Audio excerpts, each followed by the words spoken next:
Olá a todos, malta, sejam bem-vindos a mais um fantástico episódio do podcast Motores no Sofá. Eu sou o Gonçalo. Eu sou o Luís, como habitualmente prometemos que esta conversa não seja um sprint, mas também não é um endurance. Fiquem connosco, malta.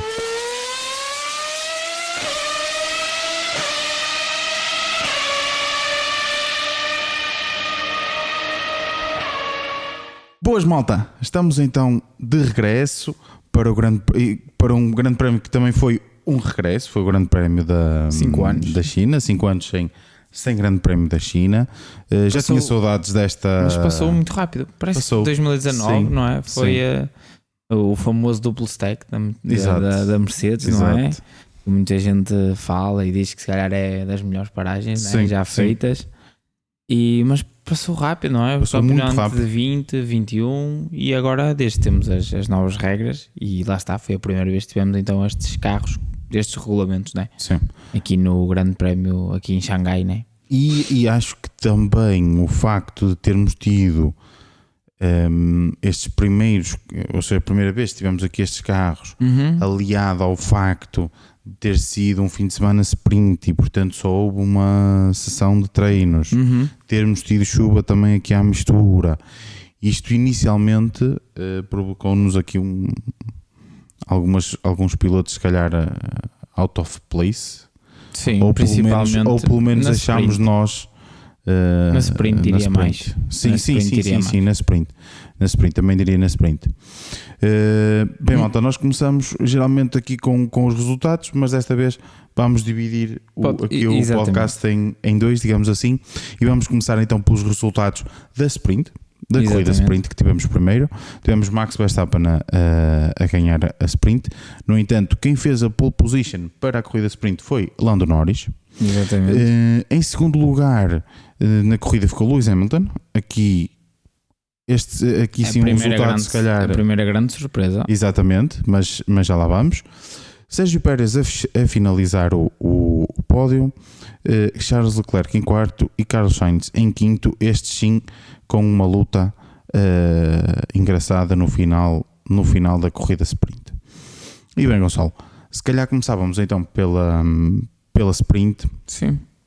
E se começar já pelo tema, se calhar um dos temas fortes da sprint, que é o arranque de Lewis Hamilton a conseguir ultrapassar Lando Norris. Há quem diga que foi agressivo, há quem diga que foi uma manobra mais ou menos normal. O que é a tua opinião sobre o assunto? Olha, primeiro tudo se resume ao facto que eu ia dizer Londis em que eu acho que inicialmente tudo começa com, mais uma vez, o Lando Norris, quando está numa primeira linha, não consegue ter sempre um bom arranque. Eu não me lembro de ver o Norris a partir do primeiro ou do segundo lugar a sair de um arranque. Eu não quero dizer aqui, porque não quero dizer aqui, é no sentido de que imagina, eu adoro o Norris, acho o Norris um grande piloto, mas custa às vezes não pensar que quando chega ao momento de tenho de fazer isto, que eu tenho de chegar à primeira curva, não é? Em primeiro lugar, ele não consegue entregar isso. Sim. Algo que olhamos para hoje, estamos, não é? No domingo de manhã, o arranque do Alonso é espetacular, não é? E a forma como ele arranca por aí fora não falha, percebes? E o Norris tem sentido isso. Parece que se calhar estás a dizer que parece que no momento chave não consegue entregar, percebes? Até podemos fazer aqui uma pequena comparação com aquilo que nós já falámos aqui sobre o Carlos Sainz na primeira época da Ferrari. Sim. Que notava-se o nervosismo de conseguir a vitória, não é? Percebes? E eu acho que isso parece-me que isso está a existir ali no Lando, não é? As corridas passam, não é? E ele não consegue, não é? E isso é bastante complicado, mas acho que se isso estiver a acontecer, acho que não faz sentido, porque ele ainda não teve um carro vencedor, não é? É que nós, em relação ao Carlos, na altura, o Leclerc e o Carlos nesse ano, né, no primeiro ano de 2022, tinham um carro no início vencia corridas. Certo. Agora, o Lando isso não acontece, não é? Mas não acontece, nem até agora nunca aconteceu. A única oportunidade foi efetivamente aquela na Rússia, foi a grande. Aquela na Rússia, mas eu nem diria aí, eu diria mais a corrida anterior. Em Monza. Foram essas duas. Que foram ali 2 corridas. Foram essas duas, sim. Seguidas, aí sim. Mas carro vencedor não, percebes? Sim, mas nunca. Exatamente, é isso. Mas pronto. Foram coisas que foram acontecendo. Mas concordo contigo, acho que o Norris falha sempre um bocadinho no momento final. E já aqui abordámos várias vezes. E às vezes em situações de corrida, por exemplo, vitória de Carlos Sainz em Singapura. É mesmo isso que eu ia dizer. Continua. Que é sempre que ele chega ao último momento e que está perto, parece que retrai. Sim, parece que falta ali qualquer coisa. Foi o que aconteceu, como estavas a dizer, em Singapura. Exatamente. Ele ficou atrás de Carlos Sainz e não esboçou uma tentativa de ultrapassagem. Estrategicamente até não estava a ir embora para que ele tivesse DRS e pudesse atrasar o Russell. Mas nem aí o Norris foi capaz de, ele está aqui a chegar-se para trás, eu vou aproveitar. Surpreender, uma tentativa, tentar, exatamente. Pelo menos uma vez. E não tentar esboçar, até fingir que vai tentar, porque, sei lá, coisa, tentar provocar o erro do adversário, porque às vezes não é necessidade de tu colocares o carro ao lado, não é esboçar para fazer com que exista uma reação do piloto em frente e isso possa levar a um erro, uma saída não tão boa e que te poderá dar a vantagem de na reta a seguir e ultrapassar. E acho que isso era um ponto que eu gostava acho que era importante de referir. Depois, em relação ao arranque em si, eu acho que foi uma manobra agressiva, mas também foi muito por culpa de que o Hamilton perde o carro, perde a frente principalmente. Ao perder a frente vai para fora e o Norris ali tem de ir para fora ou batem, mas contudo pronto, foi eu acho que mas pronto, são corridas, foi bastante, o Hamilton segurou a posição, pronto, foi, não podemos dizer aqui que foi amigo, não é? Entre aspas, amigável no sentido das corridas, percebes? Imagina aquela situação de deixar efetivamente bastante espaço. Sim. Não foi assim, sim, mas foi dentro dos limites. Percebes o que eu quero dizer? Eu já ouvi dizer que não foi muito amigável, não é? E que poderia ser punível. Mas eu aqui acho que é um bocadinho diferente, porque aqui, digamos, eles estão os dois lado a lado e é natural que o piloto que está do lado de fora, que era o caso do Norris, é o piloto que está em desvantagem. Sim, sim. Porque o piloto que está dentro controla a linha de trajetória, porque estão os dois lado a lado.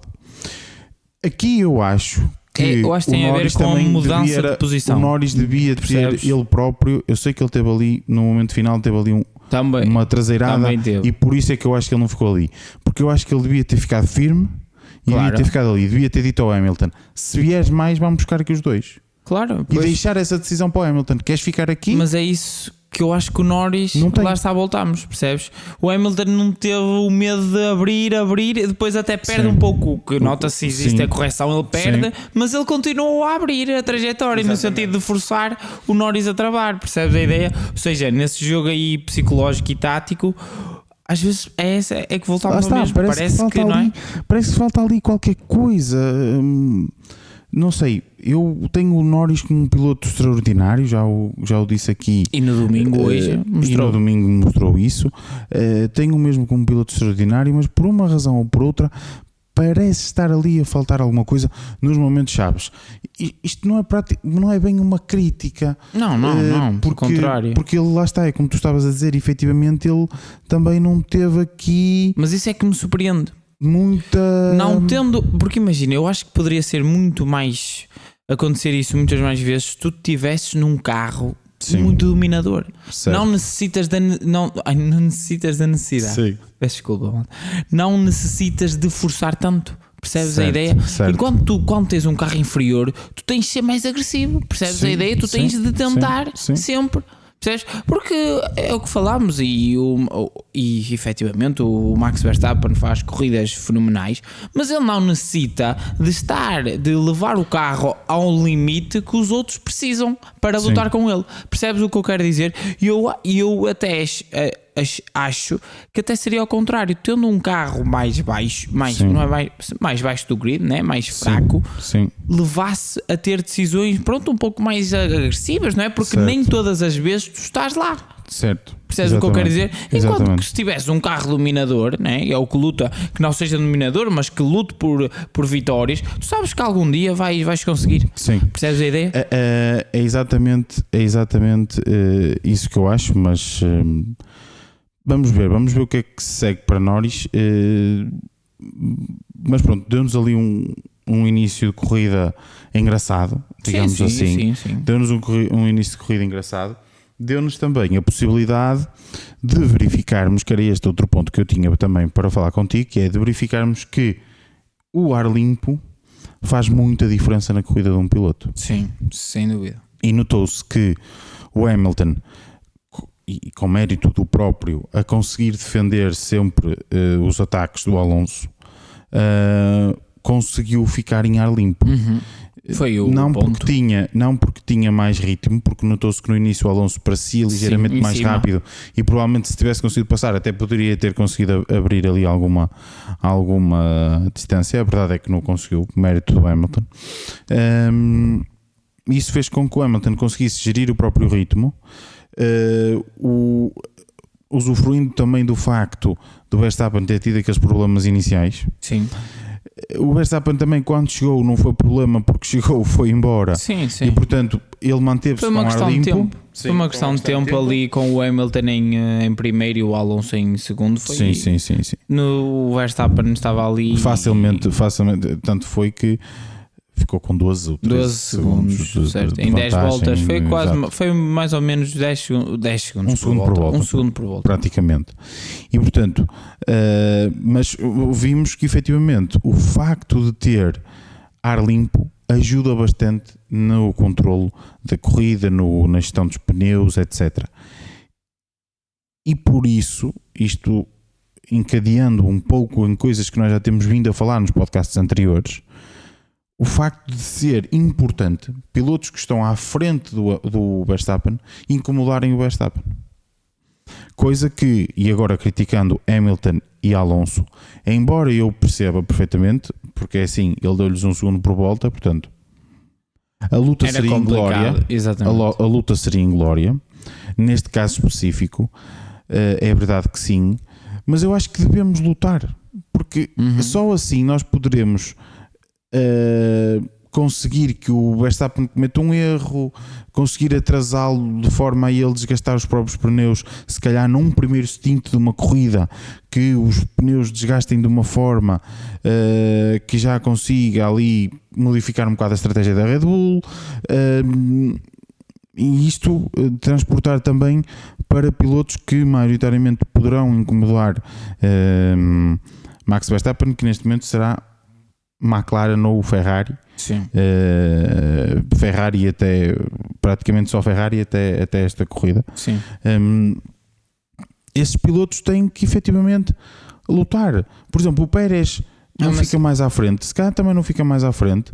Pérez não fica mais à frente porque não consegue fazer uma qualificação ao nível do Verstappen. Mas é por isso mesmo. Exato, e depois fica no ar sujo. E depois fica no ar sujo. Exatamente. Portanto, a Fórmula 1 em geral e os pilotos em geral, se querem terminar com este domínio de Verstappen, ou pelo menos pontualmente, têm que o fazer, têm que conseguir passar para a frente do Verstappen e têm que o obrigar a ficar no ar sujo. É difícil, concordo que seja difícil, nada contra, mas às vezes vejo-os a lutar entre eles com braço forte e bem, eu sou a favor disso, tem de ser. E quando vem o Verstappen, deixa eu passar, porque eu não consigo lutar com ele.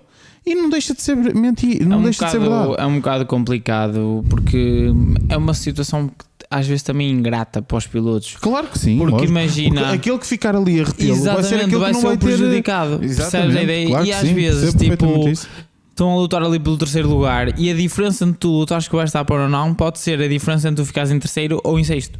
Sim. Ou seja, E é um pódio, é sempre um pódio num grande prémio de Fórmula 1, percebes a ideia? Sim. Por isso é que eu concordo contigo 90%, mas os últimos 10% eu percebo os pilotos e percebo as equipas, porque está em jogo depois na mesma quantidade de milhões abaixo, na mesma. Sim. O dinheiro está no mesmo envolvido, patrocínios, não é? Porque todos nós sabemos que uma equipa que acaba no terceiro mundial de construtores tem uma exposição muito maior, consegue angariar muito mais patrocínios, né? E mesmo o prize money da própria, e mesmo o prize money dos direitos televisivos da Fórmula 1, ou seja, consegue ter depois um budget muito maior que permite então existir a evolução, conseguir contratar um piloto melhor, conseguir contratar engenheiros melhores por aí fora, ou seja, lá está. É uma situação complicada. Eu acho que eles lutam mais com o Pérez porque eles sabem que o Pérez já começa lá no meio. Sim. Percebes a ideia? Enquanto que o Verstappen começa sempre na primeira, segunda linha. Sim. E é aquilo e o que nós temos vindo, e nós os dois quando estamos a ver a corrida, quando vemos as corridas juntos, nós dizemos sempre isto. Pá, o arranque é o grande momento. Temos 2, 3 carros têm de passar para a frente dele, porque senão é muito complicado. Um carro é difícil. Só um carro é difícil. Era uma pista porque boa imagina, para isso. porque imagina, se for um carro, claro que ele não vai lutar, não é? Porque é o único que vai se sujeitar. Não, claro. Mas se for 3 carros, já é diferente. Já é diferente, né? Já se forem 1, 2, 3, já um luta, o outro luta e o outro também luta, né? Já vão todos lutar ali por mais. Percebes a ideia? Acho que tem um bocadinho a ver com isso. É difícil, mas pronto, mas acho que realmente queria deixar também a nota porque foi claramente notou-se isso no Hamilton, embora mesmo assim o Hamilton tenha conseguido fazer uma excelente sprint e de valorizar.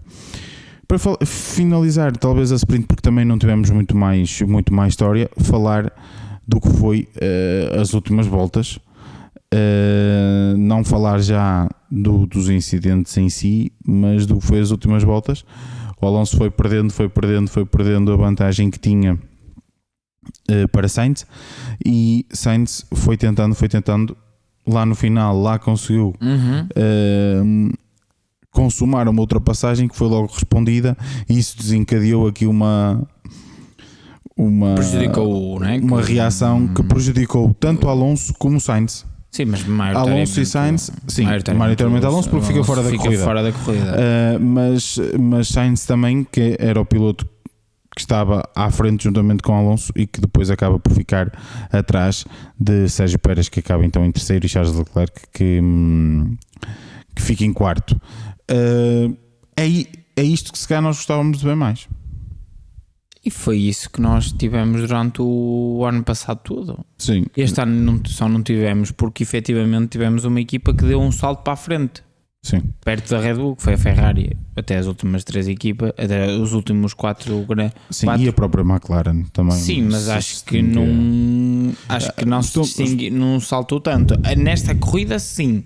Esta corrida, sim. Agora, nas últimas corridas, dizer, não é isso. A Ferrari estava à frente. Sim, mas não é isso. Sozinho. Certo, mas não é isso. Tanto a Ferrari como a McLaren deram um passo em frente para ficar à frente das outras. Certo. Sendo que a Ferrari conseguiu dar um passo maior e ficar à frente também ela da McLaren. Exato, não deram as duas juntas o mesmo. Exatamente, e ficámos com Ferrari, McLaren e depois Mercedes e Aston. Se bem que lá está, depois tens um piloto como o Alonso que coloca os Aston e tem colocado o Aston na luta com os McLaren. Sim. E um Russell que tem colocado o Mercedes na luta. Sim. No final perde a luta sempre. Porque já percebemos qual é que é um dos problemas do Mercedes. Mas na luta ele está lá. Sim. Ou seja, hoje conseguiu um bom arranque. Percebes? Por isso é que eu considero que neste início de temporada existe ali o núcleo na Red Bull, o núcleo Ferrari, e depois eu acho que a McLaren agora sim poderá encaminhar-se um bocadinho mais, mas até agora eu acho que eles tinham um carro mais rápido, só que não estavam a conseguir retirar a maior performance dele. Na corrida. Percebe? Na corrida. Qualificação sim, mas na corrida não estavam a conseguir. Não estavam a retirar aquilo que o Alonso retira daquele Aston. Percebes o que eu quero dizer? Sim. Por isso é que nesta corrida já foi um pouquinho um pouco melhor, muito melhor, né? Acaba por ser o segundo melhor carro, né? da corrida. Voltando só à sprint final, aquilo foi o que nós tivemos no ano passado, é aquilo que nós queríamos ter e é aquilo que nós almejámos ter pelo menos no final deste ano ou então durante o próximo ano, e acima de tudo ou seja quando pilotos, for, não é? E acima de tudo os vários pilotos a conseguirem rodar mais ou menos ao mesmo nível. Sim. Não houve, principalmente na sprint, grandes diferenças entre os pilotos. Também não existe tempo para isso. Mas as grandes diferenças em termos de tempo de um piloto para o outro vinham sempre porque um teve uma batalha, o outro não teve. E fizeram-se no final. E notou-se mais no fim a diferença de pace e quem conseguiu gerir melhor os pneus. No final já se estava a notar ali, lá está o Alonso a ir um pouco mais, o próprio Russell, os Ferrari um bocadinho melhores, os dois, notava-se ali já o que é que poderia ser. Tanto é que estava o Sainz a pressionar o Alonso e o Leclerc a pressionar o Pérez. Exatamente. Estavam os dois a pressionar os carros que estavam à sua frente. Tire drag, eu acho que no final da sprint eu considero que Sainz e Leclerc estavam acima dos outros. Parecíamos os pilotos, porque tínhamos o Sainz muito em cima do Alonso e o Leclerc muito em cima. O que também ainda estraga mais pneus, e eles estavam a conseguir aguentar-se ali. Quer dizer que efetivamente tinham pneus melhor que os outros. O que demonstra mais uma vez, já o dissemos aqui várias vezes, que a Ferrari efetivamente está com uma melhoria na gestão dos pneus. Melhoria é essa que acho que o está a prejudicar, se calhar nos próprios arranques e na com a dificuldade na qualificação, com a dificuldade em colocar temperatura nos pneus. Sim, esse é o problema da Ferrari. Agora já se percebeu que é o mesmo problema que a Aston teve no início do ano passado. Em que o Alonso, em que eles tinham... Os arranques eram sempre complicados, as primeiras voltas sempre complicadas, mas depois era um ritmo espetacular. Sim. E o que temos visto da Ferrari tem sido mais ou menos a mesma coisa. Tem sido mais ou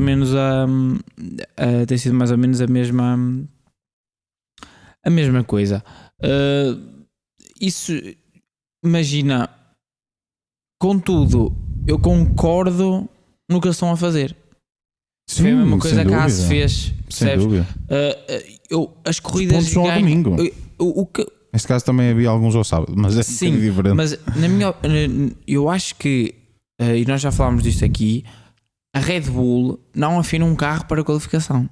Por isso é que nós o ano passado e há 2 anos, a partir do meio da temporada de 2022, tinha sempre a Red Bull, a Ferrari, a lutar com a Red Bull na qualificação.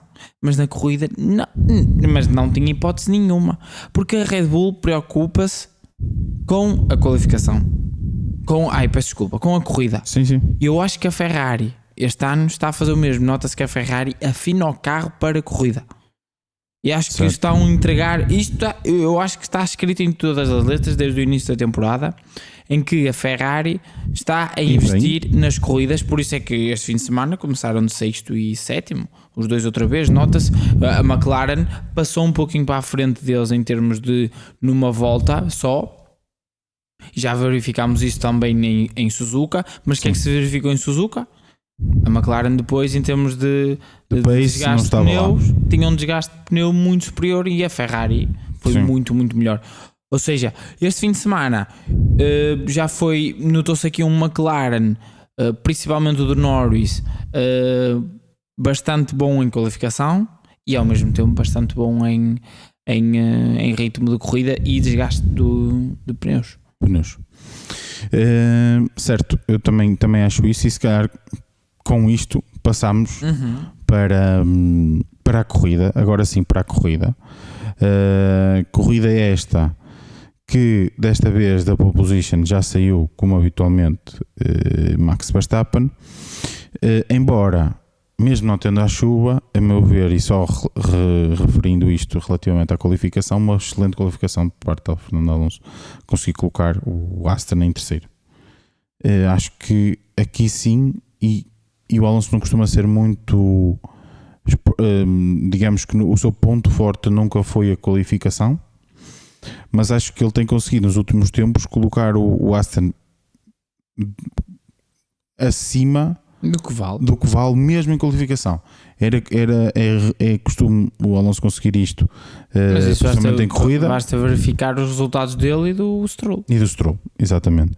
E aqui dar essa eu nem sei se o Stroll já foi uma Q3. Não, já foi. Já, mas pronto, nas últimas 2 corridas não foi. Não foi, sim. Acho que, ou seja, nós estamos aqui a falar que a McLaren conseguiu dar um salto também em qualificação nos últimos 2 grandes prémios, em Suzuka e aqui, e mesmo assim o Alonso conseguiu não só colocar o Aston fora de posição, como colocá-lo à frente dos 2 McLaren, dos dois Ferrari, ficando só atrás dos 2 Red Bull, que mais uma vez conseguiram na qualificação primeiro e segundo. Acho que foi verdadeiramente uma excelente qualificação por parte de Fernando Alonso. Max Verstappen sai então da pole position e consegue vencer a corrida. Nada de mais aqui. A única coisa a realçar é que realmente o facto, aquela diferença entre primeiro e segundo na sprint é potenciada pelo facto dos carros estarem fora de sítio, digamos assim, porque numa corrida de 19 voltas, penso que era assim, Max Verstappen consegue 13 segundos de vantagem para o segundo, que foi Lewis Hamilton, e numa corrida de 56 Max Verstappen também só consegue uma vantagem de 13 segundos para Lando Norris, sendo que é preciso realçar aqui que houve safety car, e o safety car juntou no final, no último stint, mas mesmo assim foram 30 voltas, mais ou menos 20 e tal voltas, mais do que na sprint, e não conseguiu tanta vantagem. Aqui nota-se que é porque efetivamente tanto Hamilton como até Alonso estavam fora de posição, digamos assim, na sprint. Sim, mas eu acho que na corrida hoje o Max também dominou completamente, e eu não tenho dúvidas que se ele quisesse pôr, ele acabou com 13 segundos, eu não me admirava nada se isto duplicasse. Não acho que seja numa situação normal, ou seja, numa situação em que não teríamos safety car, eu acredito que estaria nos 20 segundos tranquilamente, mesmo com a sua gestão da corrida. Sim, exatamente, a questão é que ele no final, no último, ou seja, digamos que é quase uma paragem nas boxes. Ele tem mais de uma paragem. Ele hoje, da maneira que estava, eu acho que ele chegava aos 30 segundos, até porque eu acho que ele até ao safety car, eu acho que ele tinha posto 15 segundos, 19 sim, mais 15, ou menos. Entre 15 a 19 ao Pérez. A vantagem que tem aqui o Norris, digamos assim, mais ou menos. Eu tinha um pouquinho mais já para o Pérez nessa altura, ou seja, eu não me admirava nada que este número duplicasse. Sim. E 26 segundos para o segundo classificado. Eu acho que aqui, ao contrário do que se falava, eu acho que aqui a Red Bull teve uma vantagem superior ao que tinha em Suzuka. Mas eu acho que teve uma vantagem superior porque não conseguiu calibrar o carro. Ou os outros é que não conseguiram calibrar o carro. É isso que eu ia dizer. Eu acho que mais assim, a Red Bull foi a equipa que voltou a trabalhar melhor. Eu acho que isto já não é a primeira vez que acontece em sempre circuitos que são estreantes ou que são assim regressos por aí fora. Nota-se que existe um trabalho muito bom por parte da Red Bull fora pista. Eu não sei se será tanto isso ou se será o facto, é aquilo que nós temos vindo a falar. A partir do momento em que tu tens um carro muito bom, que é o caso da Red Bull, é mais fácil tu colocares o carro numa posição, ou seja, digamos assim, qualquer equipa de Fórmula 1 consegue colocar o carro nos 90%. Vamos pôr isto por hipótese. Dos 90% aos 100% de performance é que está a dificuldade. Claro. E é que está onde os treinos são precisos e etc. E aqui é um bocado isto, ou seja, se a Red Bull se cá tem o carro nos 90%, pode haver equipas que têm o carro a 92% ou 93%, só que eles precisam de ter, para terem um carro para lutarem minimamente, têm que ter o carro a 100%. Claro. E não tiveram tempo para o fazer. Sim, embora... mas eu notei, eu acho que isso foi mesmo um caso. Eu acho que as equipas não conseguiram extrair o máximo dos carros que nesta pista. Nota-se isso. E também, principalmente, o que é que eu quero dizer é, com a chuva, com não irmos à China há muito tempo, não existiu aquela evolução da pista muito grande. Imagina, aconteceu o treino, a pista começou a ganhar borracha e depois choveu. Certo. Choveu, retirou a borracha toda. Aquela evolução que nós às vezes vemos de treino 1, treino 2, treino 3, qualificação, corrida, né? Essa evolução constante da pista não aconteceu e isso foi um pouco pena, porque eu acho que isso poderia trazer um mix diferente. Não aconteceu, mas fez com que na qualificação sprint, não, na qualificação mesmo, para a corrida principal, tu conseguisses ver que a pista estava em constante evolução. Sim, mas porque estava a ser colocado borracha na pista, etc. E tu vias que as últimas voltas eram sempre mais rápidas. Sim. O que fez obrigar alguns pilotos a terem que... Mas acho que não teve que regressar à pista, que se calhar noutra altura não teria. Aquelas evoluções que nós já vimos em outras situações, muito também por culpa do tempo é uma pista, que esteve. Sim, mas é uma pista que apesar... O sol e por aí fora que não aqueceu, percebes? Mas é uma pista que apesar de não ter tido grandes... não ter tido nos últimos 5 anos corridas de Fórmula 1, é uma corrida que tem tido corridas. E portanto... Tu vês muito essa evolução em pistas que geralmente não têm corridas e, portanto, estão a ser, por exemplo, como quando foi em Melbourne, por exemplo, que é uma pista em que basicamente só há para a Fórmula 1. Sim, e, portanto, porque aquilo tem estradas citadinas, etc. E, portanto, tu vês ao longo do fim de semana a pista a ir melhorando, porque efetivamente não tem borracha nenhuma na pista. Aqui em Xangai é diferente, estamos a falar de um autódromo, estamos a falar de um país que também já começa a ter as suas competições internas e utiliza este circuito, obviamente, para isso. Os fabricantes chineses também utilizam este circuito para testar os próprios carros, ou seja, é um circuito que vai tendo utilização, não tem grandes poeiras na pista. E portanto também é normal que não tenha essa evolução. E aliás a pouca evolução que tivemos foi pelo facto de que choveu. Se não tivesse chovido aí ainda teria sido pior. Sim, porque a chuva limpa a borracha. Sim, mas eu acho que a evolução ia acontecer naturalmente na mesma, percebes? Há sempre alguma evolução, mas seria inferior. Sim. Seria inferior. Pronto. E falar principalmente também de aqui sim agora de Lando Norris, que já deste um bocadinho de toque. Sim, eu já falei um bocadinho sobre o Norris enquanto estávamos a falar da sprint, mas efetivamente Norris, a meu ver, faz uma corrida exímia. Desta vez faz um bom arranque, mas também não é arranque espetacular. Quem faz um arranque espetacular sim é Alonso. Exatamente. Mas já lá vamos. Mas faz um bom arranque, não perde posições e depois consegue começar a sua caminhada e faz um ritmo muito constante ao longo do Grande Prémio. A McLaren parece-me que também conseguiu acertar mais ou menos a estratégia, conseguiram aqui equilibrar bem a estratégia, se bem que também é mais fácil quando tu tens um carro que funciona bem quer com médios, quer com duros.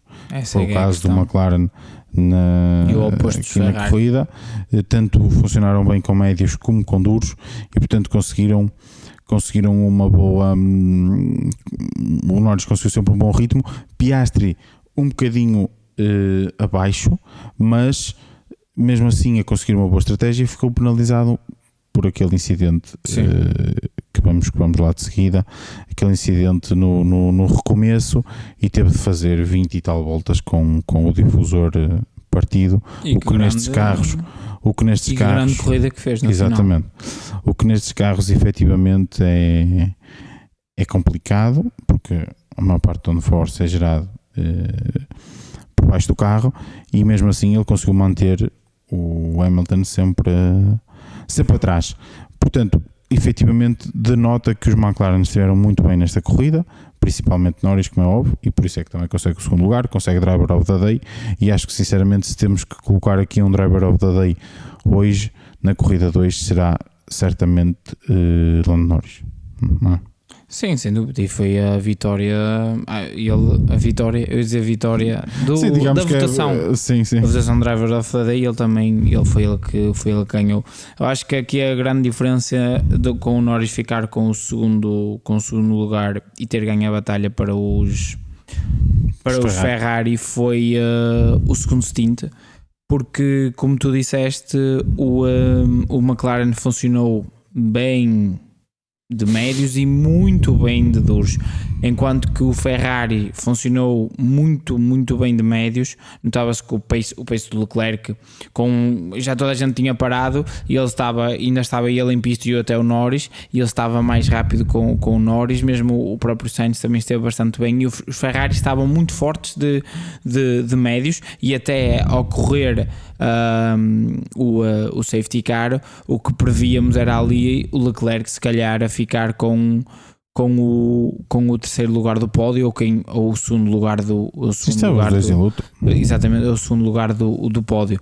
Depois o que me pareceu foi, lá está, a paragem e a troca de pneus para duros favoreceu muito mais a McLaren. Os duros funcionaram muito bem, enquanto nos Ferrari notou-se que não funcionaram. O próprio Leclerc falou disso no final da corrida. Não consegui verificar se o Sainz tocou nesse assunto, mas sei que o Leclerc falou sobre isso, que o carro não respondeu da mesma forma. Notava-se que ele não conseguia ter a mesma performance com os duros em comparação com os médios. Apesar de terem tido até aqui um bocado de sorte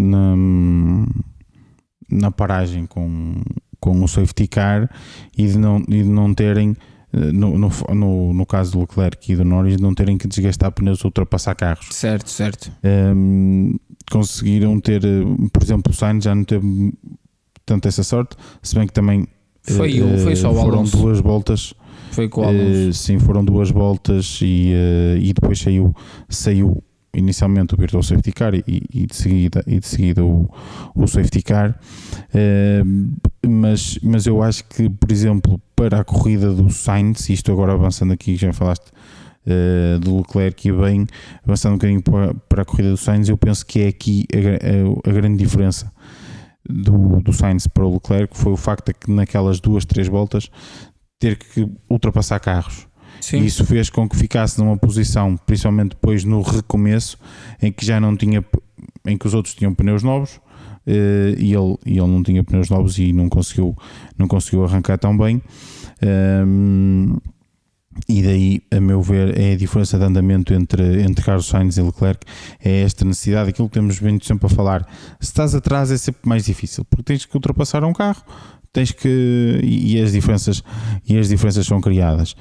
Em todo o caso, dizer que no caso da Ferrari notou-se perfeitamente pelo arranque de ambos que estas dificuldades, como já falámos, da temperatura dos pneus. Exatamente. Eles perdem logo algumas posições também porque se envolvem um com o outro, mas principalmente nota-se que o Russell, que está atrás deles e que lhes ganha aos dois a posição, consegue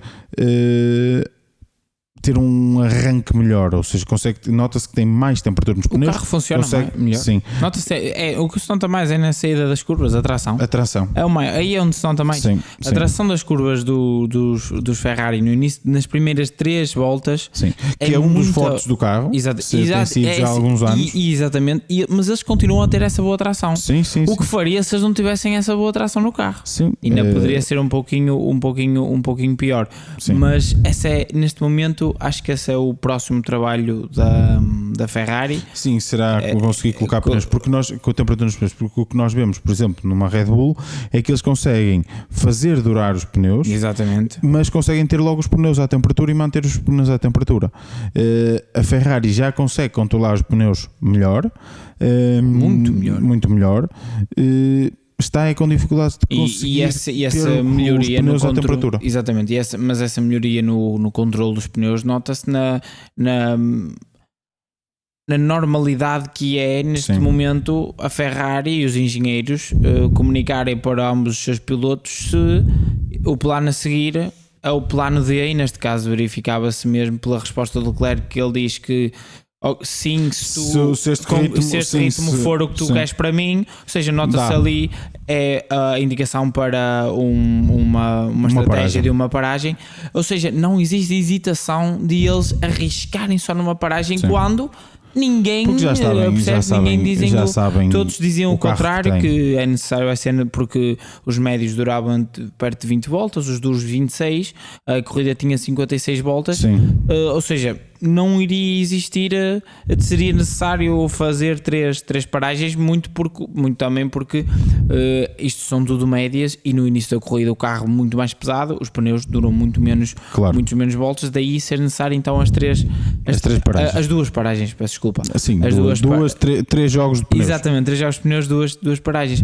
E a Ferrari neste momento não tem medo de arriscar em fazer uma paragem e eu noto um Leclerc cada vez mais confortável com isso, e acho que tem vindo a ser uma evolução que eu tenho notado, algo que nós já elogiámos aqui o Sainz em relação a isso, que é a gestão de corrida e principalmente a gestão do pneu, e outros grandes pilotos como o próprio Sérgio Pérez. Sim.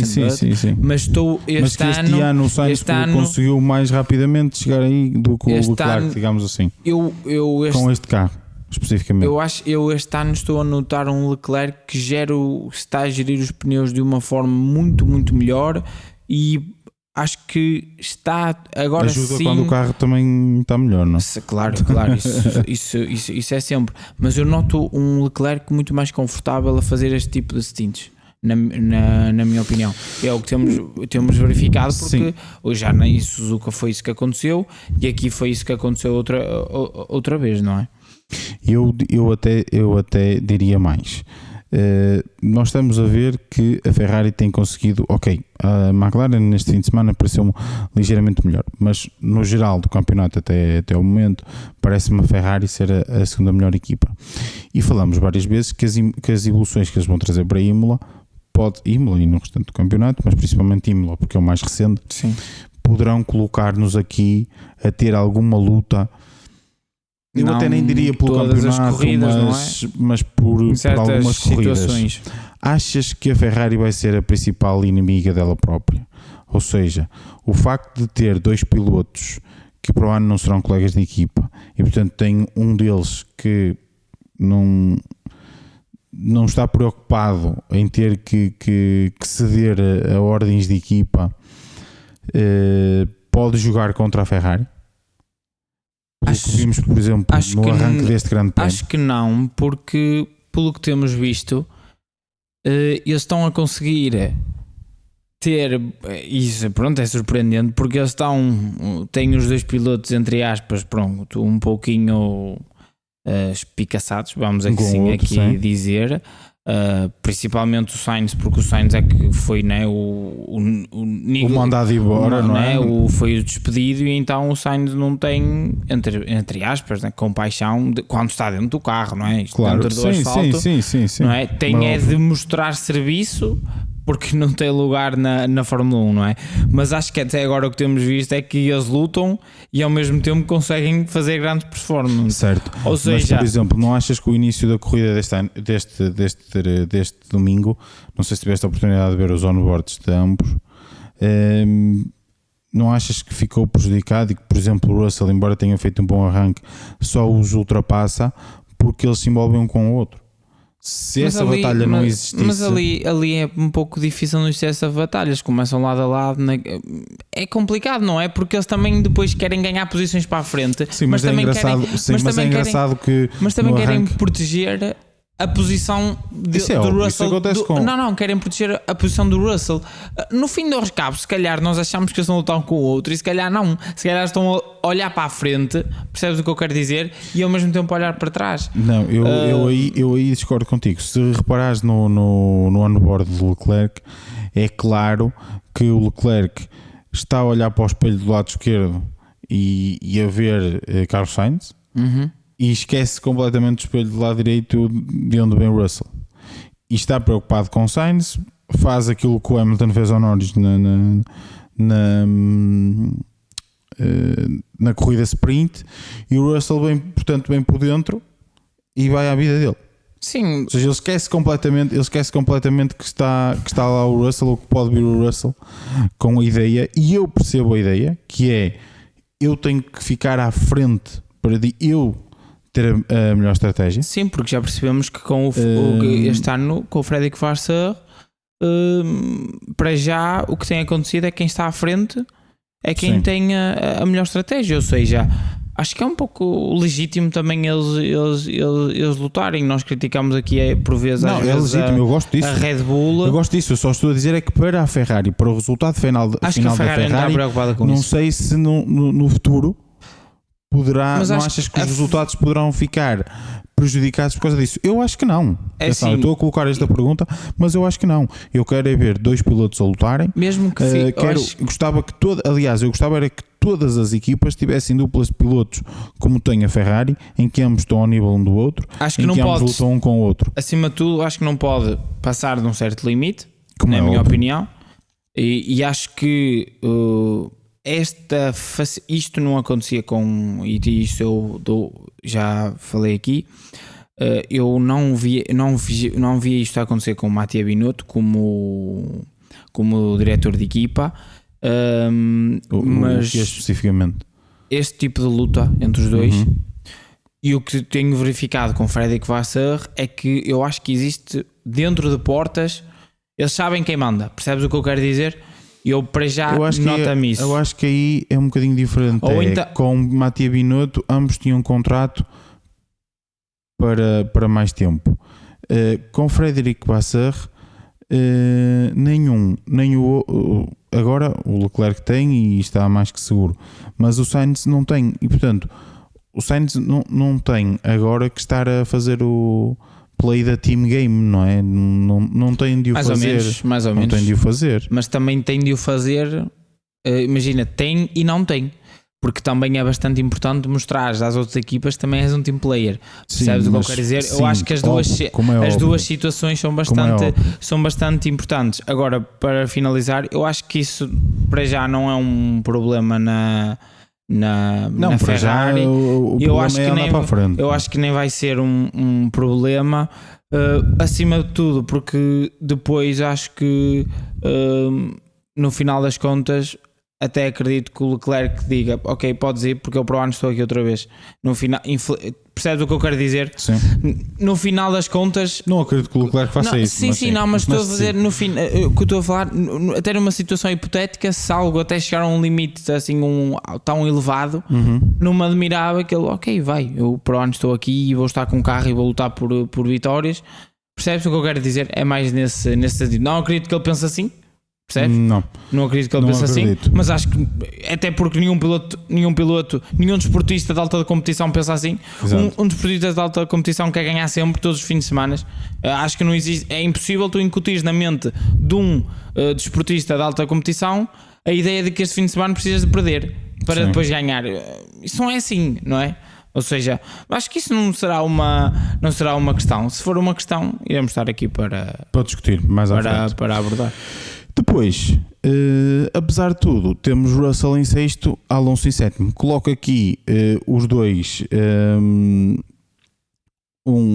para falarmos ao mesmo tempo, porque eu acho que se calhar temos aqui o Russell em sexto e o Alonso em sétimo, porque a Aston Martin mete os pés pelas mãos na paragem do safety car. Sim, eu já vi que o Alonso, lá está, eu já vi o Alonso a falar sobre os pneus macios e basicamente foi porque, não é supostamente, é porque não tinha mais pneus disponíveis, ele só tinha um jogo de duros. Tinha um jogo de duros novos e 2 jogos de médios usados e tinha o soft. Mas eu questiono-me porque acho que não faria então mais. Porque não logo, de médios? Exatamente, médios, não é? Exatamente. Médios, ele começou com médios, não é? Depois colocou os duros, parou no safety car para colocar macios, porque se tem mais 2 sets de médios, não é? Não, só tinha mais um set de médio, não é? Mas sim, tinha um médio e um macio. Ou meteu ao médio ou meteu ao macio. A minha questão é, eu acho que era preferível ter posto o médio. Sim. E depois no final, e se fosse preciso, então no final metia o macio. Colocava o macio e nós conseguimos ver que se ele fez aquelas voltas com os macios, ele fez bastantes voltas de macios com o carro mais pesado. A utilizar, ok, que eram novos, certo, mas se calhar se não utilizassem os pneus médios, se calhar faziam um pouquinho de, se calhar menos 2 ou 3 voltas, com o mesmo ritmo, e no final não iam conseguir ter o carro mais leve pneus novos no final. Para mim a principal razão até nem é essa. Nós vimos durante a corrida toda que os macios não resultaram muito. Não foram um grande pneu. O próprio Lance Stroll utilizou... Mas no final iam ser, Luís. Utilizou os macios e não foi um grande pneu. O que é que faria a Aston Martin achar naquele momento em que os macios iam ser um bom pneu? Não me parece muito. Eu acho que o que eles arriscaram, porque naquele momento, pronto, lá está, não tinham outro duro para colocar, o ideal era colocar um duro, não tinham um duro. E por que não ficar em pista? O que é que eles arriscaram? Olha, vamos meter um macio. Só que depois era o que eu te ia dizer. Aqui, que tu já adiantaste, que é, aqui há dois cenários. Ou melhor, há 3 cenários, que é, ou metem médios e correm o risco de conseguir chegar ao final da corrida. Exato. Porque provavelmente até podia dar, até porque depois tivemos muitas voltas em safety car, etc. Provavelmente até podia dar. Era um bocadinho, era 30 e tal voltas. Sim, mas pronto, mas podia dar. Ou então metias macios e sabias que ias ter que parar. E provavelmente ias ter que parar em green flag. Claro. Não é? Então a parares por parares em green flag, é melhor inverter, não é?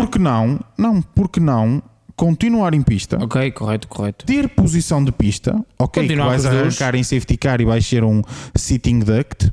Tudo bem, nada contra. Ias perder posições sim, mas ias estar a correr e depois paravas mas ele ia perder muita posição em bandeira verde. Pista. Foi isso que eles não queriam. O que eles não quiseram, porque eles já tinham 11 voltas e todos pararam. A questão é que todos pararam.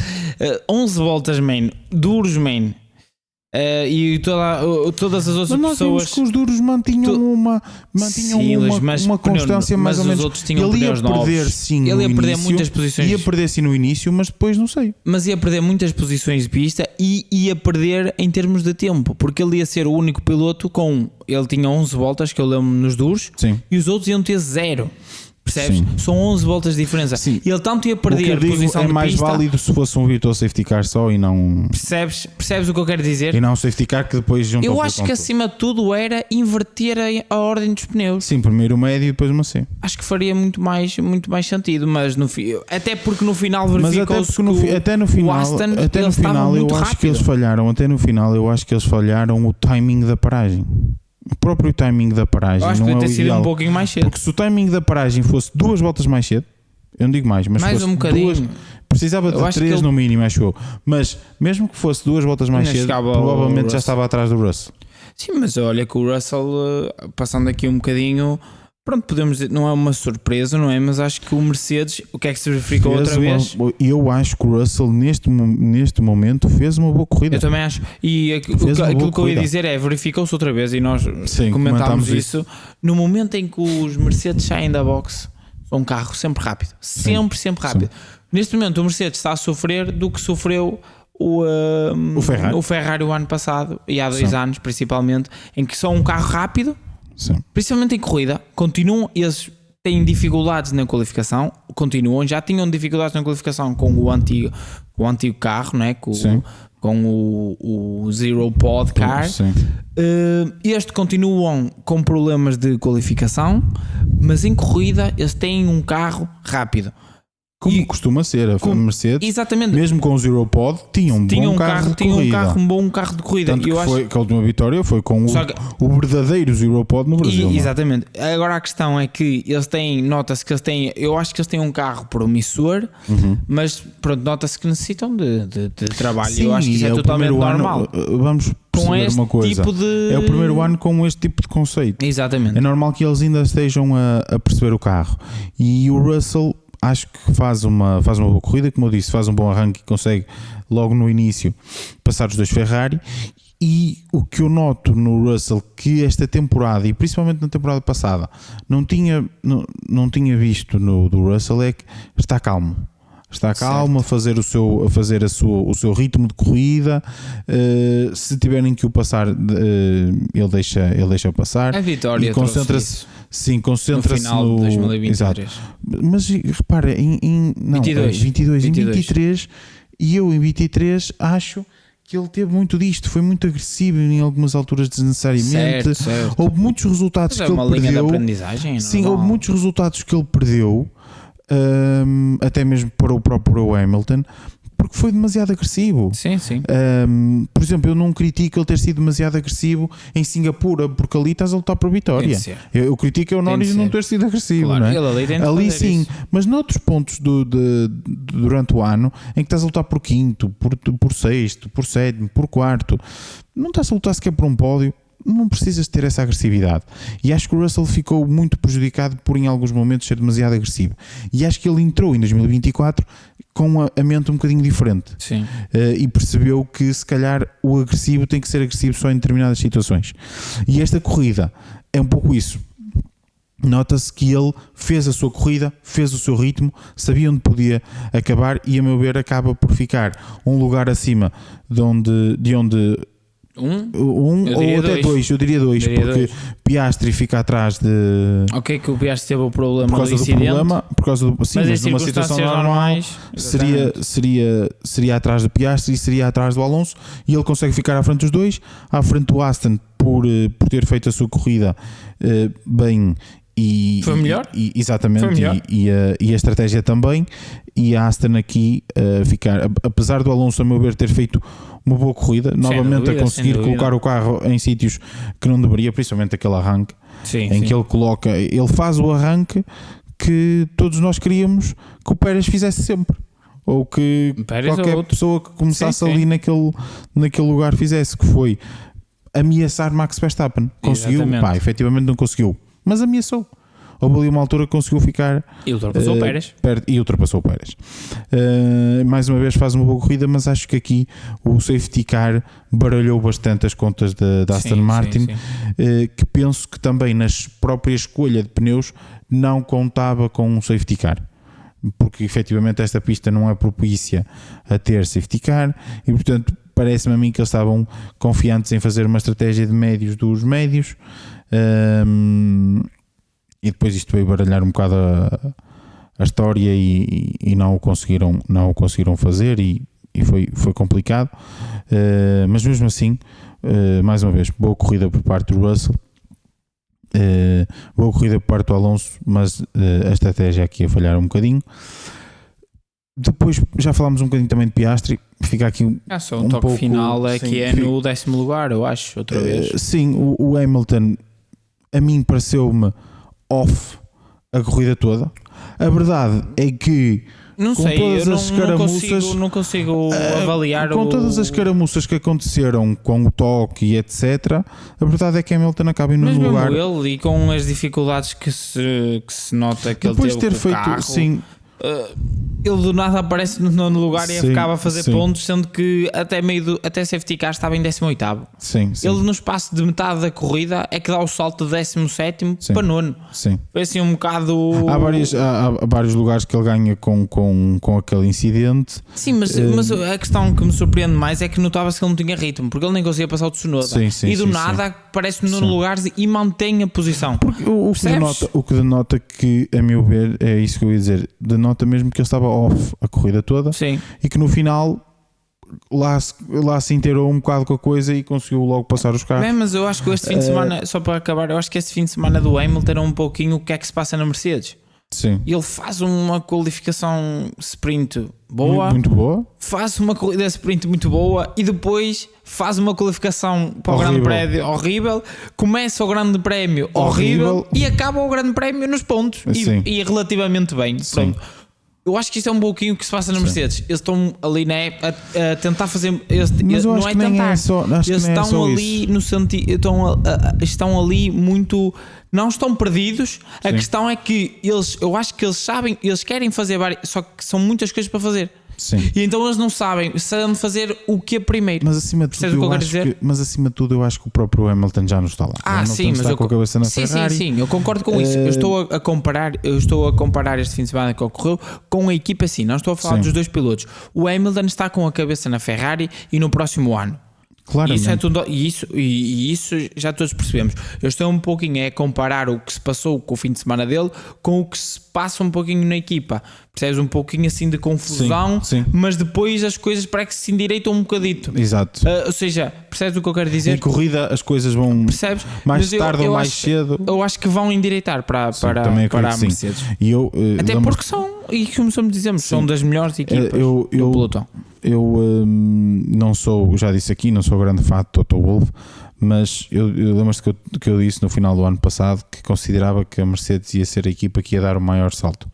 Até agora isso ainda não aconteceu, mas eu acredito que a Mercedes vai até ao final do ano dar um grande salto. Eu também acho. Acredito mesmo nisso. Não sei se veremos... Eles mudaram completamente o contexto do carro, complicado, e mesmo assim não estão mais atrás de qual que estavam. Eles estão igual. Esse é que é o nível. Eles têm um carro novo, completamente novo, do zero, num espaço de meio ano. Porque foi isso que aconteceu. As outras equipas já trabalham neste tipo de conceito há 3 anos. Eles começaram a trabalhar neste conceito. Estão a trabalhar se calhar há cerca de um ano. Estamos agora aqui em abril. Começaram a trabalhar em maio do ano passado. Não é? Mas pronto, que seja um ano. E eles estão no mesmo sítio em que deixaram o outro carro. Ou seja, a evolução é muito, em termos de percentagem, é muito superior, percebes? Eu acredito que ainda vamos ouvir falar da Mercedes mais um bocadinho até ao final do ano. Por fim, e para terminar o top 10 e também aqui o nosso rundown das posições da corrida, mais uma vez, Nico Hülkenberg e Haas. Foi.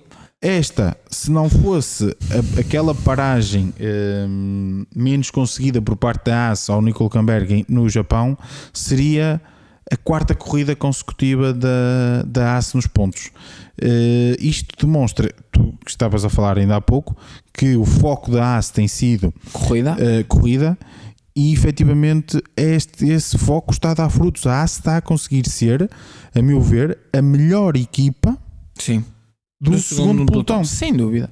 Eu acho que tem sido a melhor equipa. Acho que isso é a maior surpresa da temporada de Fórmula 1. Eu acho que não podemos negar o facto de estarmos a falar de uma equipa que o ano passado acabava sempre em último e com um ritmo de corrida pobre. Depois testes de inverno, não é? Uns treinos de pré-temporada em que eles andaram a volta mais rápida a 4-5 segundos dos primeiros e toda a gente esperava, né, ali pelas análises, as grandes, né, análises, né, que nós falamos dos testes pré-temporadas, que lá está, são testes pré-temporada, não valem nada e que seria mais um ano, e até se calhar parecia que eles andaram um pouco para trás, mas o que se verifica é que eles duplicaram a sua posição, não é? Eles passaram de ser últimos para ser se calhar agora a sexta equipa. A sexta equipa, não é? Ou seja, que está ali no meio do pelotão. Exatamente. Ou seja, para mim, já falámos sobre a Haas um bocadinho, eu acho que é a continuação daquilo que nós já falámos. Quem quiser ouvir falar um bocadinho da Haas, malta, verifiquem o último episódio. Sim, penso que é o último que falámos um bocadinho sobre o último episódio em que falámos um pouquinho mais da Haas e falámos do Komatsu. Eu acho que foi a grande, para já, na minha opinião, é a revelação da temporada. E acho que muito desta evolução e desta metodologia de como a Haas trabalha agora as corridas e os fins de semana tem muito a ver com o Komatsu. Mudou muita coisa na equipa. Nota-se os pilotos com mais harmonia, gostam de estar lá. Nota-se que se respira ar fresco. Mas achas que se não fosse o incidente, não seria Ricardo nesta posição? Não, eu acho que não. Achas que o Hülkenberg ia ter ritmo para ele? Eu acho que os Haas estavam melhores. Acho que eu por acaso tenho a sensação que o Ricardo desta vez poderia conseguir. Tenho essa percepção. Nunca sabemos. Eu digo que poderia conseguir, mas eu digo que eu acho que não conseguia porque o Hülkenberg estava numa posição já lá. O Hülkenberg não tinha de lutar.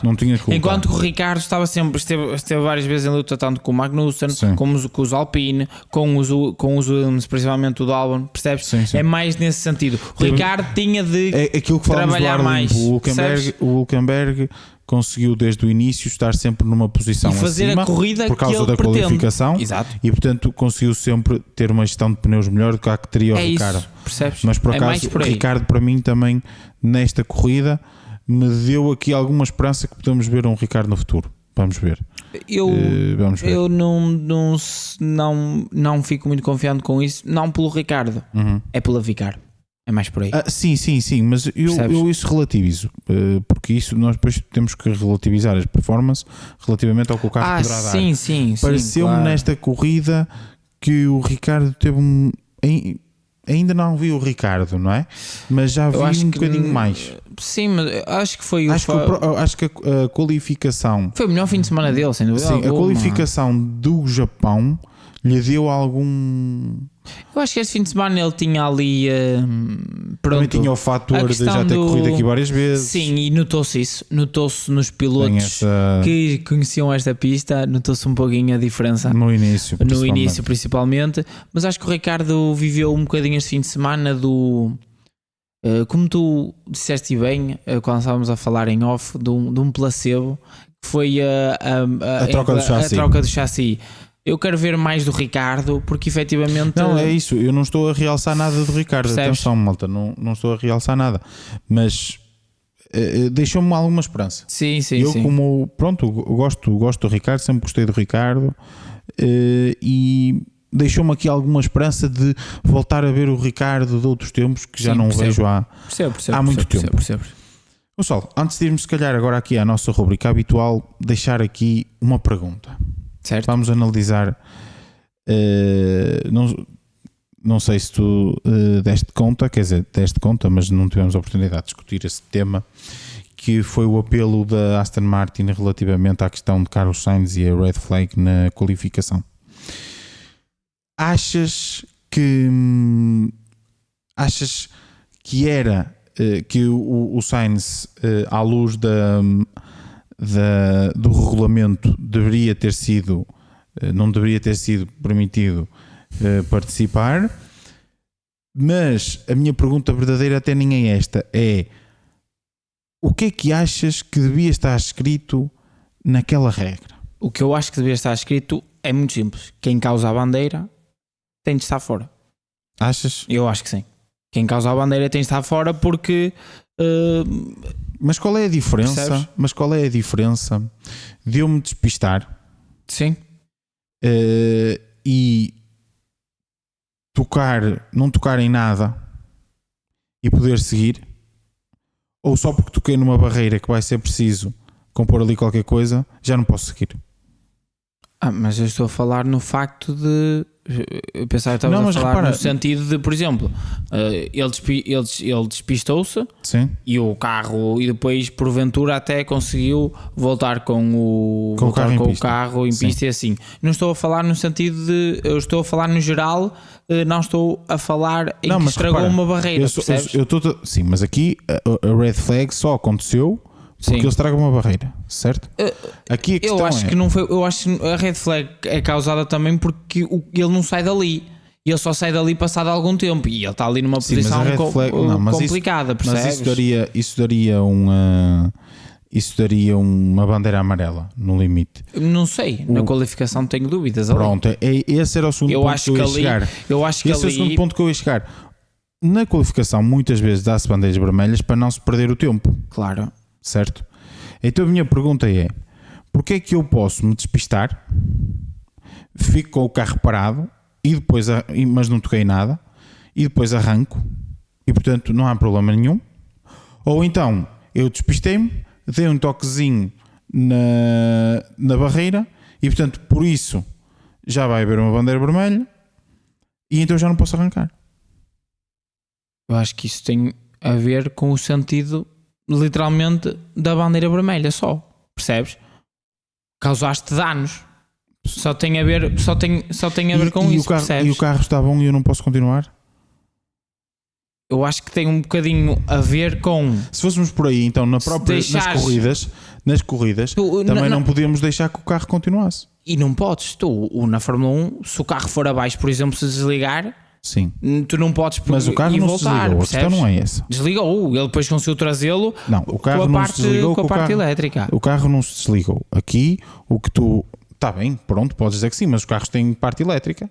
Sim. Não é? E o carro não se desligou porque eles não têm parte elétrica para fazer uma volta completa ao circuito. O carro não se desligou. Simplesmente ele ficou ali porque aquilo entrou em anti-stall e ele não estava a conseguir pôr o carro em andamento outra vez. E daí ter demorado mais tempo. Eu dou o exemplo, por exemplo, de Imola 2021. Hamilton coloca o carro no muro, destrói a asa da frente, destrói a barreira safer e obriga uma bandeira vermelha. Consegue sair dali e ainda vai praticamente ganhar a corrida. Exato. Não, isso não... Achas que ele não devia ter feito isso? Achas que ele não devia poder lutar? Eu acho que tem de ser penalizado, porque ele é que causou e naquele momento ele não estava na liderança da corrida, muito pelo contrário, e ele beneficiou basicamente ele estragou o carro. Concordo contigo. E conseguiu entrar na box. Sim. E compôs o carro. Percebes o que eu quero dizer? E com isso conseguiu ganhar a corrida. Ou seja... Mas aí então a questão que eu faço para ti é diferente.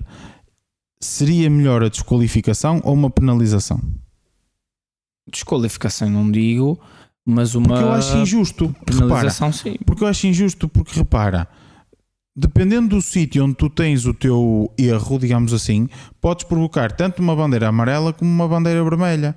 E se provocares uma bandeira amarela, podes continuar sem problema nenhum. Se provocares uma bandeira vermelha, tens que ficar de fora.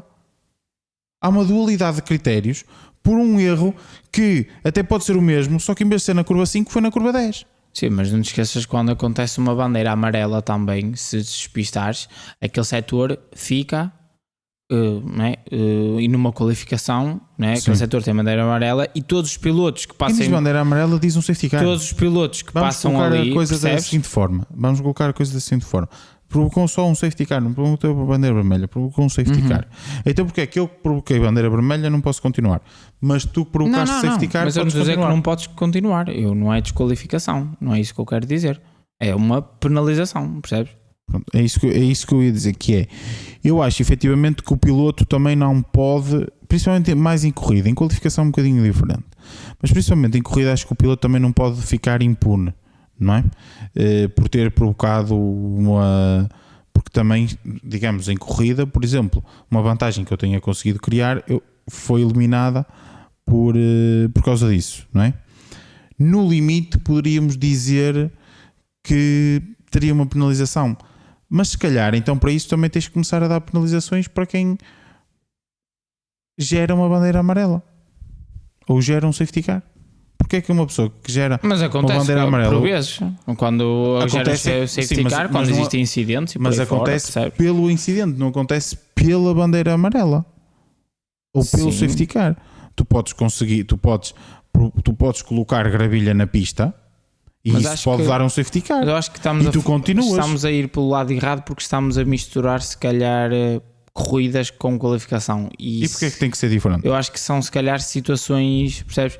Poderão ser situações diferentes de julgar, percebes? Porque tu na corrida, normalmente, quando causas uma bandeira amarela ou uma bandeira vermelha, das duas uma. Normalmente é porque ou o teu carro desligou-se ou assim, certo. Ou tu próprio bateste sozinho, já tens a tua própria penalização, certo. Correto? Não é? Certo. Ou seja, ou tenho de abandonar, ou então partia a asa traseira, ou o sidepod, ou algo assim do género. Mas se for uma bandeira ou então vermelha, um incidente, mas se for uma bandeira vermelha, tu podes compor o carro e continuar. É exatamente a mesma coisa. Acho que depende dos danos. Não depende nada. Depende dos danos que tens. Não, só se for um dano em que tu não possas reparar no tempo útil. Sim, mas se não podes. Para causares uma bandeira vermelha... Por exemplo, um sidepod, podes trocar um sidepod. Sim, mas para causar uma bandeira vermelha, partir um sidepod não causa normalmente uma bandeira vermelha. Dar o exemplo do Hamilton mas isso foi por causa da chuva também, não te esqueças. Não, foi porque estragou a barreira. Pronto, mas isso estragou a barreira. Sim, mas isso são situações diferentes, percebes? Uma circunstância é complicado, tu não podes fazer uma regra para cada situação, percebes? Por isso é que eu estou a dizer, achas que faz sentido ser penalizado por acaso? Eu acho que não faz sentido nenhum. Acho que não faz sentido nenhum, e acho que não faz sentido nenhum tu dizeres se o carro parou, porque o que diz na regra é o carro que provoca a bandeira amarela, a bandeira vermelha, se ficar parado, lá diz stop, e depois o que é que configura stop? É preciso perceber, mas essa é que é a questão. Já não pode continuar. Não achas que faz mais sentido? Se o carro precisar de ajuda para sair dali, não pode continuar, certo? Ou seja, precisar que os mecânicos o empurrem para fora ou qualquer coisa do circuito. Sim. Já não podes continuar, tudo bem. Mas se tu conseguires, pelos teus próprios meios, voltar à boxe, porquê é que não podes continuar? Sim, não, eu concordo com isso, mas também percebo a questão se depois o Norris, eu era piloto e fazia isso, depois o Norris vinha dizer ok, mas eu vinha a fazer uma volta que se acabasse iria-me dar a pole position e depois não conseguia replicar, percebes? Depois vais ter esse tipo de situações que terias, é complicado, vamos imaginar que o Sainz tem exatamente aquele momento, não bate na barreira, certo? Imagina que até tem aquele despiste e acontece, por exemplo, o que aconteceu com o Alonso, exatamente no mesmo sítio na corrida. Mas imagina que nesse momento acontecia isso e ficava muita gravilha na pista. Ia dar bandeira amarela? Não ia. Sim, dava bandeira amarela, dava pequena trajetória. O Piastri na Q3 foi lá e foi gravilha para a estrada e não foi por isso Sim, porque foi pouco, mas o que eu estou a dizer é que imagina que ele tem o despiste que tem e que lança gravilha para o meio da pista, acho que não ia dar. Para a trajetória, e dava bandeira, mas ele não bate na barreira, dá bandeira amarela. Qual é a diferença? Qual é a diferença? O Norris também tem a volta cancelada, mas pode continuar. Mas o Sainz pode continuar. Sim, eu percebo isso. Por isso é que eu digo, eu acho que não faz aquela regra, conforme está ali escrita, não tem qualquer sentido, não faz sentido nenhum. Não pode, aliás, tanto não faz sentido nenhum, como nunca vimos isto em prática. Nunca vimos isto em prática em lado nenhum. E isto diz assim, não é só para a sessão de qualificação. Diz isto para a sessão de qualificação e para a corrida, é qualquer sessão. Qualquer sessão em que o carro esteja, que provoca a bandeira vermelha e que pare, precisa de... É desclassificado daquela sessão. Também nunca tinha acontecido. Não pode continuar. Já aconteceu várias vezes. Não, uma situação assim destas nunca tinha se calhar. Já aconteceu várias vezes o carro ficar parado. Tu provocas a bandeira vermelha, sim, ficas parado, é isso, mas não, e depois arrancas outra vez. Sim. Quantas e quantas vezes já vimos isso? Já vimos isso muitas vezes. Em várias corridas. E nunca esta regra foi colocada em prática. Por isso, se calhar, é a altura de mudar a regra, não é? É isso que eu quero dizer. É complicado de dizer. Não acredito que ela seja mudada. Pronto, ok, está bem.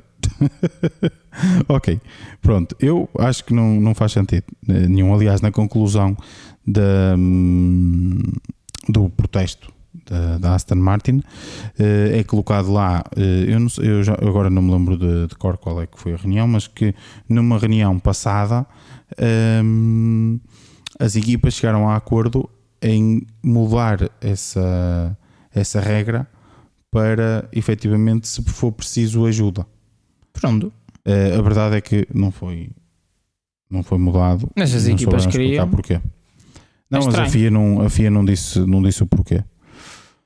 Pronto, mas eu por acaso queria levantar aqui o tema e gostava, malta, deixem nos vossos comentários o que é aqui nos nossos comentários, quer do Spotify, no YouTube ou na nossa página do Instagram. Deixem os vossos comentários e digam o que é que vocês acham desta regra, se realmente devia ser mudada ou não, ou não sendo mudada, se acham que o Sainz deveria ter sido neste caso penalizado ou não, segundo a letra da lei. Avançamos então para a nossa rubrica habitual? Avançamos. Vamos começar, se calhar desta vez começávamos pela confirmação. O que é que tu achas? Porque é até mais simples. Já falámos sobre isso. E a confirmação que trazemos neste caso até temos as mesmas confirmações. Sim. Não é confirmações, a mesma confirmação, desilusão e também a mesma surpresa. Neste caso temos a McLaren, muito por culpa do desenvolvimento que tem acontecido. Peço desculpa. Basicamente, mais pelo sentido da evolução que ocorreu desde o início da temporada. Começaram ali um pouco intermídios, mesmo eu próprio falei disso no sentido. Está difícil. Deixa-me dizer que é a própria aqui a confirmação, malta, é mais no sentido de ter-se notado que a McLaren, tanto no Japão como aqui, ter conseguido dar um salto na qualificação, mas aqui, diferente do Japão, ter conseguido dar esse salto também em corrida. Nós vimos a McLaren nestas últimas 2 corridas a conseguir em qualificação dar o ar também de sua graça, juntamente com a Ferrari, até melhor que a Ferrari, penso eu, em qualificação, tanto no Japão como aqui, tanto que o Lando Norris consegue a pole position para a sprint, mas eu pelo menos fiquei expectante para ver o que é que a McLaren ia fazer na corrida em si. Na sprint não tivemos possibilidade de perceber o que é que ia dar, porque o Norris teve aquele incidente no início com o Hamilton, portanto não foi possível vermos, mas depois hoje na corrida conseguimos ver que efetivamente a McLaren desta vez tinha ritmo, sim, tinha ritmo de corrida, e conseguiu o segundo lugar. E portanto daí a nossa confirmação. Exato. Avançamos agora para a surpresa. Também é mesmo. Sim, é mesmo. E desta vez agora já estou recuperado. Estive aqui um momento, estava complicado. Mas a nossa surpresa e é a primeira vez que vamos falar aqui um pouquinho deles na surpresa, não é? Que é a Alpine, que acho que basta dizer isto, que foi o melhor fim de semana da temporada. Certo. E dizendo isto, acho que resume bem o porquê de ser a surpresa, até porque eles não trouxeram até agora grandes atualizações para o carro, ou seja, basicamente foi de entenderem como é que o carro funciona e se calhar efetivamente o facto de serem uma equipa de fábrica, o facto de terem bons engenheiros levou a que conseguissem trazer um bom setup já para aqui. Sim. Eu acho que isso foi um fator bastante crucial, porque acima de tudo, apesar de ser a equipa até agora mais fraca do pelotão, é uma equipa de fábrica, uma equipa que tem malta e tem engenheiros bons de qualidade, e eu acho que aqui o fator crucial foi, eu acho que eles começaram logo bem, certo? Trouxeram logo um bom setup e acho que isso ajudou bastante. E o Ocon acaba à portinha dos pontos. Eu até gosto de romantizar um bocadinho mais a coisa e achar que eles entenderam melhor o carro, porque foi a primeira vez que nós vimos a Alpine a lutar. Sim. Porque até agora nós não tínhamos visto a Alpine a lutar, nós só vimos a Alpine ganhava posições no arranque. O Gasly tinha uma estatística, e depois andava sempre a perder posições ao longo da corrida. O Gasly tinha uma estatística que até este fim de semana era o único piloto que não tinha feito uma ultrapassagem. Exatamente. Uma ultrapassagem, malta. É muita coisa. Muita coisa. Não fez uma ultrapassagem. Já viste? É muito mau. Fogo. E portanto daí a surpresa, porque efetivamente vimos a Alpine a lutar com as outras equipas, e como tu disseste, a ficar com o Ocon mesmo à porta dos pontos. Pode ser que seja uma rampa de lançamento, digamos assim, para a Alpine, e que estas próximas corridas sejam em crescendo. E agora, por fim, como desilusão, Gonçalo, acho que tens a mesma coisa, que Sim. é, para mim, a desilusão, ou para nós, a desilusão do fim de semana é a direção de prova, / FIA, / comissários, / o que é que seja, que estavam ali, que eu não sei muito bem o que é que eles estavam lá a fazer, mas isto já é, mas eu coloco aqui como desilusão, mais porque isto tem sido uma tendência. Sim. E coloco aqui a direção de prova como desilusão pela penalização dada ao Alonso na corrida sprint. Pela penalização dada ao Stroll. E isso quer dizer, E na prova, pela penalização dada ao Stroll, que não tem cabimento nenhum. Aquilo é um incidente de corrida, pá. E a questão é que nem tem a ver com aqueles pilotos que estão ali. O incidente que ocorre ali tem a ver com o que acontece à frente. À frente, sim. É surreal como é que eles atribuem uma culpa. Eu neste momento, sou sincero, e peço desculpa aos nossos ouvintes, eu não tenho palavras, eu não percebo o porquê de eles terem a necessidade de dar estas penalizações, porque não faz sentido. Sim. Aquilo é um incidente que aconteceu. O que me custa a entender é porque é que eles acham que quem tem culpa ali é o Stroll, ou se não fosse o Stroll, fosse o Ricardo, ou fosse o Piastri. Não faz sentido, porque aquilo só ocorre pelo facto do que acontece à frente deles. Sim. Pelo Alonso e pelo Sainz e por aí fora. Até um pouquinho pelo próprio Max. Nós podemos levar. A questão é que nós podemos levar a culpa e não até ao Max. Culpa, exatamente. Nós podemos levar a culpa até ao Max. Exatamente, porque o Max também acelera e trava e ganha espaço e por aí fora. E depois a pergunta é: mas o Max não tem direito a acelerar e a travar o que ele quiser? É ele que tem direito ao ritmo. Os pilotos. Faz parte. Não, Luís, os pilotos, eles ali, se querem atribuir uma culpa, atribuem culpa a todos, mas. Sim, a todos, porque todos têm que estar atentos. Exatamente, essa é a grande questão. Se querem atribuir uma culpa, é chamá-los e dizer: meus amigos, nós não vamos aqui vos penalizar em segundos nem nada. Vamos aqui, é para vocês, olhem para isto. Não acham que vocês deviam ter feito um pouquinho melhor aqui? Exato. Não é? Isso é que isso só se fosse nesse sentido da atribuição de culpa. Mas a questão é que ali não há culpa nenhuma. Acontece. Sim. E a do Alonso. Não há palavras. Não sei. Não há palavras, porque a minha pergunta é. Eu até comentei contigo a situação de que eu acho que este Alonso que vimos ali, aquela ultrapassagem final, ele ultimamente, desde que está na Aston, nem é muito assim. Daquela agressividade. Não é aquela agressividade, é aquela ânsia de passar logo, não é? Sim, ele nem tem feito isto, mas notou-se mesmo que era uma corrida sprint e por aí fora. E era uma oportunidade de ficar no pódio. Era uma oportunidade de conseguir este ano. Ok, que numa sprint, se calhar se ele, e eu falo nisto mais no sentido até para o próprio Alonso, era melhor ele não ter atacado, se calhar ficava em quarto. Sim, se ele não tivesse atacado, é? Ficava em quarto. Naquela posição. Ficava o Sainz em terceiro e ele em quarto. Mas atacou e tudo bem. Agora, a penalização. Não queremos, a mim dá-me a entender uma de duas coisas. Sendo que a segunda até foste tu que falaste primeiro, e eu concordei, que é: primeiro, é porque não devem querer que os pilotos lutem uns com os outros. É isto que me dá a entender. Mais tarde ou mais cedo, mais vale chegarmos lá, fazemos a qualificação e pronto, está resolvido o assunto. Está resolvido. Não vale a pena estarmos aqui a tentar fazer nenhuma luta, porque vamos ser penalizados. Este é o primeiro ponto, a meu ver. Eu não vi em situação alguma, durante o desenrolar da luta entre o Alonso e o Sainz, algo de agressividade extrema penalizável. Há toques. Estamos no final de uma corrida. Estamos na final de uma corrida em que os pneus já estão no seu final de vida e, portanto, há escorregadelas. Não querem que isso aconteça. Ponham os carros mais leves e os carros já não escorregam tanto. Mas para escorregar sempre, é normal. Faz parte. Os pneus estão em fim de vida, é normal escorregar. Estamos numa luta, vamos ser um bocadinho mais agressivos, é normal isto acontecer.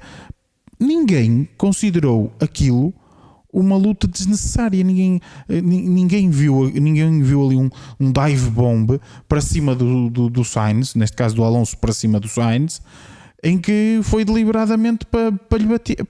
Eu sou sincero, não consigo entender. E portanto, essa é a primeira conclusão que eu tiro daqui. A FIA não deve querer que os pilotos lutem.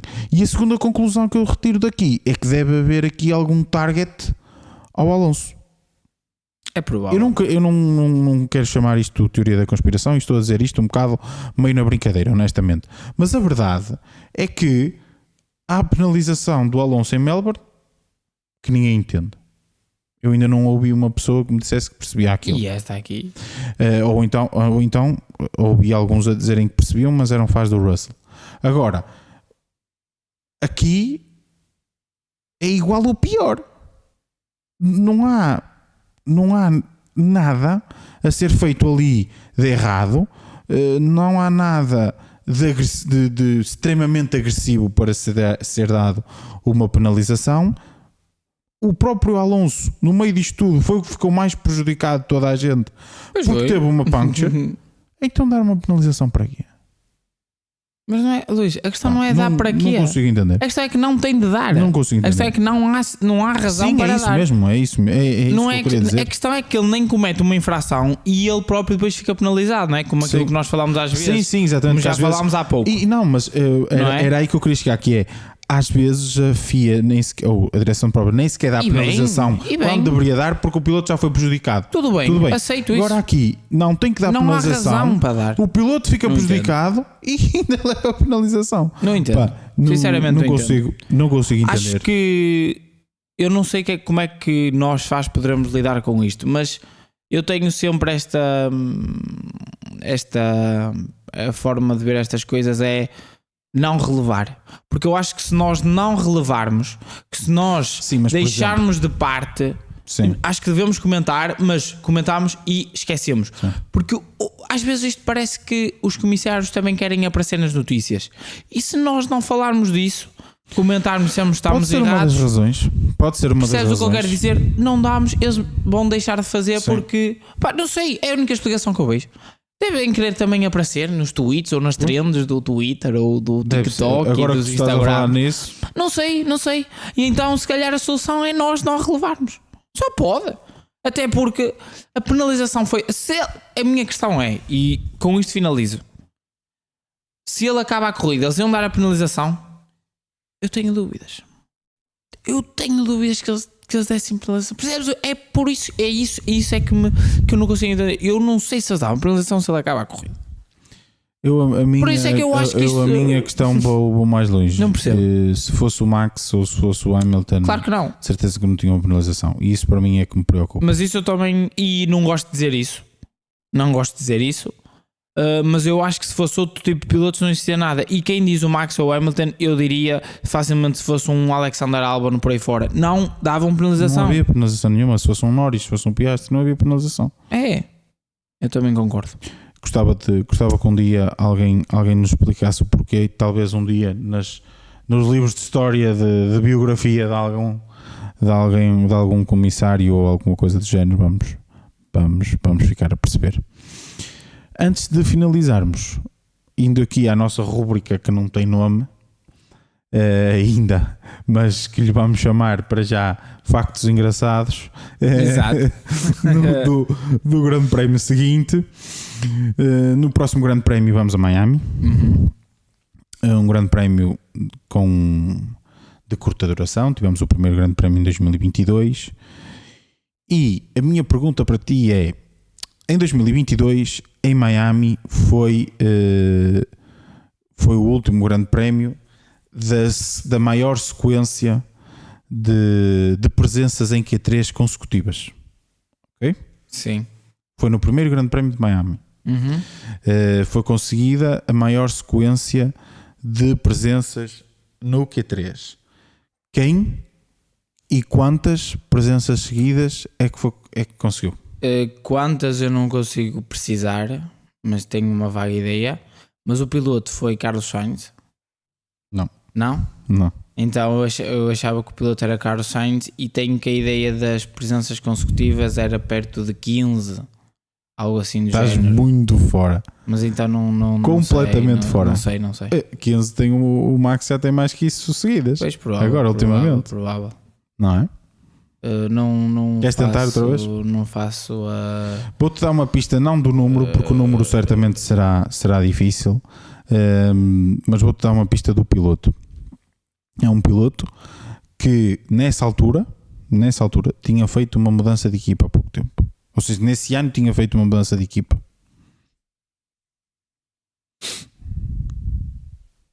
Eu tenho a ideia de ler isso. E acho que não era um piloto do top. Já sei quem é. E não fui lá pela mudança de equipa. Fui lá porque estava a correr o grid. Não é o Bottas? Exatamente. É o Bottas, Valtteri Bottas conseguiu, malta. O Bottas. Terminou em Miami de 2022 a maior sequência da Fórmula 1 até ao momento. Max só ainda não conseguiu bater isto porque teve alguns problemas em qualificação, senão certamente também já teria batido isto.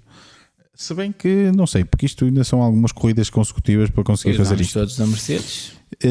E portanto, em Miami 2022 é a última corrida desta sequência do Bottas de presenças consecutivas em Q3. Quer dizer que ele conseguiu, nesta sequência, todos os grandes prémios, ir sempre na qualificação até ao Q3.